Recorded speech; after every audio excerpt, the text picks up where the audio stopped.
Chapter 9. Into the Fen. The fen was wild and waste. It stretched as far as the eye could see. The sky over it was gray. The sun was bleak and sere. It was a dead land. Beowulf rode on one of those horses Hrothgar had given him. It was white with a black mane. He picked his way slowly, following the spoor. His men followed him. He had never before been in such a desolate place. The wind was thin and moaning in the reeds. The birds did not sing.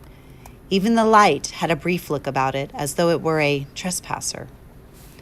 Beowulf bore a blue cloak and the golden collar Queen Wealhtheow had given him. On his head was the helmet that would not break. At his side, the sword as sharp as a flame. However, he did not put his trust in these. He knew that for Grendel's mother, as for Grendel, more subtle and essential weapons were necessary. Beowulf's best weapon was himself. He put all his faith in that. Wealhtheow had not begged him not to go. She knew he must. Hrothgar had wanted to come too. He was so incensed by the wanton slaying of Aesir. But Beowulf told him to stay in Heorot. A king's place is with his people. Besides, if I fail, as I might, against such a she-devil, who would be there to protect this land of Danes? He promised Hrothgar he would not sleep until he found Grendel's mother and rid the hall Heorot of the threat of her. Wealhtheow's last words had been, "Take care. She was the wife of Cain. She is 10 times more terrible than her son." It was the smell of the fen, once he was out in it, that surprised Beowulf the most. There were dry bones everywhere amongst the marsh grasses, and the pool stank of centuries of decay. Yet this was not sufficient to account for the stench hanging over the miles and miles of desolation. It seemed to break from scummy bubbles lanced by the sun and drift downwind, getting thicker.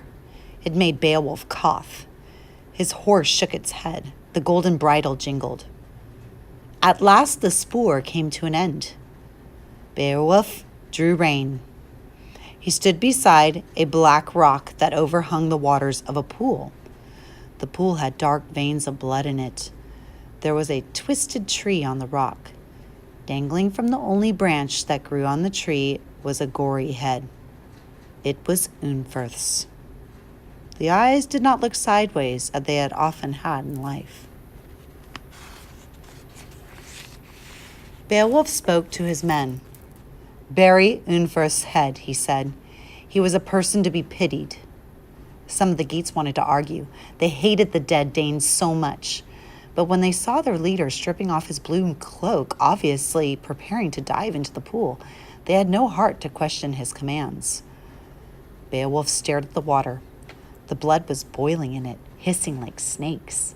He guessed this must be Grendel's blood. The monster had plunged bleeding into the pool and drowned. And Unferth's head, as well as the spoor, told him that Grendel's mother was down there too. He rubbed at the ring on his finger. He said, "Wait here for me 2 days and 2 nights. If I do not come back to you before that time has passed, then I shall be dead and lost forever, and do not risk your lives in coming in to look for me." His men promised that they would do as he said. None of them thought that he would ever see Beowulf again. Their faces were strained and fearful. But Beowulf laughed before plunging headlong into the pool.